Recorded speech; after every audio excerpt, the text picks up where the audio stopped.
देखो दूसरा number question में कह रहा है एबीसीडी एक चतुर्भुज है। एबीसीडी क्या है? एक चतुर्भुज। इसमें एडी जो है बीसी के बराबर है, यानी कि एडी क्या है? बी है। तो डैश दिया है ना एक और गो, इसका मतलब अगर ये 10 सेंटीमीटर तो ये भी कितना का? 10 का। और इसमें डीएबी जो है सीबीए के बराबर है। डीएबी, डीएबी कहां पे है? डीएबी यानी कि हई पूरा जो बड़का कोनवा है किसके बराबर है? सीबीए के। सीबीए के ना। अगर हई पूरा 70 डिग्री है तो ये भी कितना का होगा? 70 का। तो इसमें हम लोगों को प्रूफ करना है कि एबीडी जो है बराबर है, सर्वांशम है बीएसी के, और बीडी बराबर एसी और एबीडी बीएसी का। तो देखो इसमें बनाने के लिए हम लोगों को क्या मालूम होना चाहिए? सबसे पहले तो चारों रूल याद होना चाहिए। साइड साइड साइड, या side angle side, angle angle. अगर 3 गो एंगल हम लोग खोजना हो तो 2 गो एंगल खोज लेंगे, बराबर हो जाएगा। समझाया था ना उस दिन। या आरएचएस 90 डिग्री वाला। और उसके बाद में हम लोग जब इसको बनाना शुरू करेंगे तो जिसको सर्वांशम सिद्ध करना होगा वो त्रिभुज को हम लोग देखते हैं कि आखिर है कहां। देखो एबीडी कहां पे है, तनि ध्यान से देखते हैं। इसमें थोड़ा सा इसको निशान कर देते हैं, यही ना है एबीडी।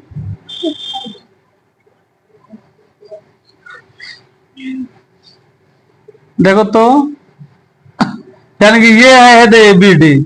तो एगो तो त्रिभुज तुम लोगों को मालूम चल गया एबीडी ना। एगो कहां है? बीएसी। अच्छा एगो हेदे है बीएसी, यानी कि एगो हाई वाला में। कहीं से इसको साइडे में करते हैं। अब इसमें तो तुम लोग को 2 गो त्रिभुज मालूम चल गया हम लोग कहां कहां काम करना है, यानी कि वो इस तरह से है। देखो क्या नाम है? A B D. हम इसको थोड़ा अलग करते हैं। अब एक और त्रिभुज अलग था, उसको उठा के इसी में डाल दिया है। इसको इस तरह से कर दिया है, हाई वाला खाली नहीं देते हैं। ए बी सी ना, या इसको बी ए सी बोले। तो इसमें हम लोगों को मालूम है पहले से कि ये जो दिया हुआ है ये बीसी एडी के तो बराबर है ना, ये दिया हुआ है ना। अच्छा एक चीज और दे दिया हम लोग, कोनवा दे दिया है हई त्रिभुजवा में के, यानी कि हम लोग जब इधर काम करेंगे इसमें तो खाली है ये इतना में ना काम करेंगे। थोड़ा देर के लिए समझ लो बीच में नहीं है। तो इसमें का एक किसके बराबर है? इसका बी के बराबर है। थोड़ा देर के लिए ये समझ लो नहीं है, या इस तरह समझो तुम लोग। देखो समझ में आना चाहिए बस। है ए बी डी, ये हम थोड़ा सा अलग अलग बना देते हैं। एक और है, देखो इसका नाम क्या है? A B C. इसी को ना उठा के इसमें रख दिया है तो ए बी पे चल गया है, तो सी हेदे है ना। तो हम लोग को इस फोटोवे में हेदे भी तो दिख रहा है ना, दे यहाँ पे है एगो। तो ध्यान से, तो इसी पे मालूम नहीं चलेगा कि राम ने रावण को क्यों मारा। तो है यहाँ पे एगो त्रिभुजवा कौन वाला है? ये वाला, ये वाला इधर, ये पूरा। तो इसमें हम लोगों को मालूम है कि एडी किसके बराबर है? बीसी के बराबर। एडी बीसी के बराबर। और जितना बड़का ए बी हई वाला त्रिभुजवा में है उतना ही बड़का तो नीचू वाला के लिए है ना। तो ए बी दोनों में ना है तो ये भी तो उभयनिष्ठ हो जाएगा। अच्छा दोनों भुजा के बीच में है तो कोण दिया हुआ है। ये कोण को बोला है किसके बराबर है? इस कोण के। तो हई त्रिभुज का एंगल ए इस त्रिभुज के एंगल बी के बराबर है। तो side angle side, side angle side, 2 गो साइड के बीच में एंगल आ जा रहा है। तो साइड एंगल साइड तो हो गया कि नहीं हो गया सर्वांशम? तो यही हम लोग हॉल 1 में लिखेंगे, इस तरह बनाएंगे। जो दिया रहेगा उसी त्रिभुज का नाम लिखेंगे। हम लोग है ना सर्वांशम बताना है तो लिख देंगे त्रिभुज एबीडी तथा त्रिभुज बीएसी में लिखेंगे एडी जो है बराबर है किसके? बीसी के। रीजन लिखेंगे दिया गया है ना, ये तो हम लोग को दिया हुआ है। अच्छा, दूसरा हम लोग अपना से खोज निकाले हैं ए बी को, कि ए बी बराबर है ए बी के, यानी कि ए बी दोनों त्रिभुज में है, इधर वाला में भी ए बी है और इधर वाला में भी ए बी है, तो दोनों में रहेगा तो उसको क्या लिखेंगे, उभयनिष्ठ ना।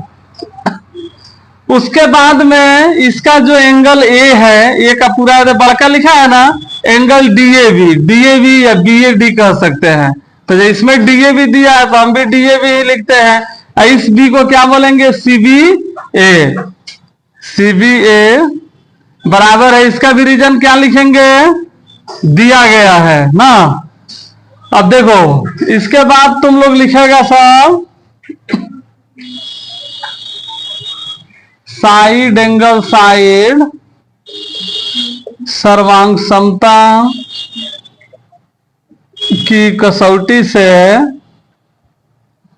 त्रिभुज एबीडी सर्वांग सम हो गया त्रिभुज किसके, बीएसी का।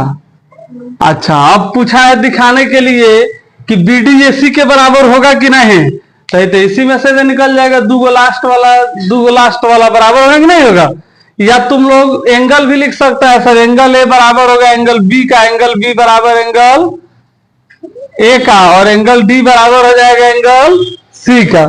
तो हम लोग के यहाँ पे भुजा दिखाना है, तो हम बताए हैं ना कि इसका दूगो यानी कि ए बी किसके बराबर, ए बी के बराबर, ए बी का है या बी ए का है, बतिया वही ना है, या दूगो लास्ट वाला बीडी बराबर होगा एसी के, तो हम लोग को ये तो दिखाना है बीडी एसी के बराबर, तो हम लोग यहाँ पे लिख देंगे, तीनों दिखाने की जरूरत नहीं है, या तुम लोग चाहो तो तीनों दिखा सकता है। तो फिर एडी बराबर बीसी, यानी पहले दूगो शुरू वाला, दूगो लास्ट वाला, फिर शुरू लास्ट, ये तीनों आपस में बराबर होगा ना बाई सीटी से।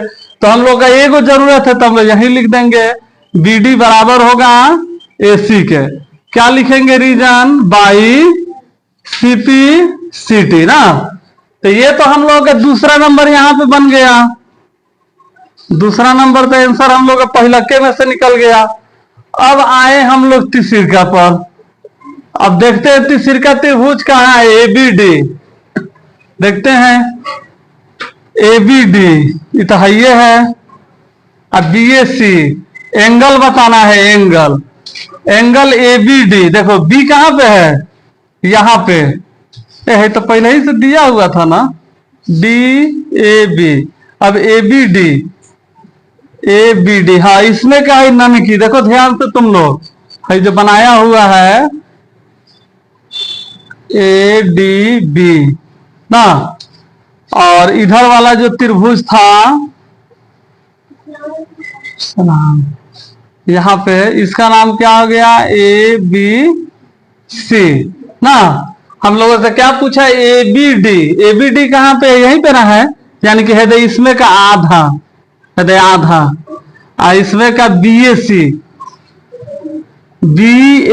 है में के आधा, ये दोनों भी आपस में बराबर होगा, इसी से निकल के आ जाएगा। एक किसके बराबर होगा, बी के बराबर होगा ना, ए बराबर हो जाएगा, देखो इसी से हम लोग लिख देंगे, या मान लो तुम लोग का ऐसे दिक्कत हो, देखो बताते हैं, इसको डायरेक्ट ऐसे नहीं लिख के तुम लोग ऐसे लिख देना सर, या ए बी बराबर होगा किसके, बी ए या ए बी, बी डी बराबर होगा ए सी के, और ए डी बराबर होगा बी सी के, ये तो मालूम है ना तुम लोगों को, लिख देंगे बाई सीटी। या इसको हम ऐसे भी लिख सकते हैं, देखो इधर एंगल ए किसके बराबर होगा, एंगल ए बराबर होगा एंगल बी के, यानी कि पहला का के बराबर, दूसरका के बराबर, एंगल बी बराबर होगा एंगल ए के, और एंगल डी किसके बराबर होगा, एंगल सी के लास्ट वाला की, इसको भी लिखेंगे हम लोग बाई सीपीसीटी ना। तब हम लोग दूसरका नंबर में लिखेंगे, बीडी को एसी के बराबर दिखाना था, तो बीडी एसी के बराबर आया है कि नहीं आया है, तो हम लोग लिख देंगे बीडी बराबर एसी। इसका रीजन क्या लिखेंगे, ऊपर सिद्ध हुआ है, चल कहते हैं जब ना सिद्ध हुआ है तो लिख दिए। अब यही बताना है इसको। तीसरा नंबर भी हम लोग लिख देंगे, एंगल ए बी डी जो है बराबर है बी ए सी का, इसको भी लिख देंगे ऊपर। सिद्ध हुआ है, लेकिन कहां सिद्ध है तो बताओ सब। तो देखो है जो बीच में रहता है वही ना एंगल बी ए के बराबर थे, तो बी ए के बराबर है तो लिखे हैं यही ना। बड़का नाम हुआ लिखेंगे तो बी के लिए क्या लिखेंगे, A B D, A B D है। और ए का नाम हुआ लिखना होगा तो क्या लिखेंगे, बी ए डी लिखेंगे। है तो बी ए कथी का नाम हुआ है, ए का ना नाम, हाँ है ए का नाम लिखेंगे तो बी एस सी लिखेंगे। है तो बी एस सी है कि नहीं है, तो हो गया प्रूफ। चलो लिखो सब। तो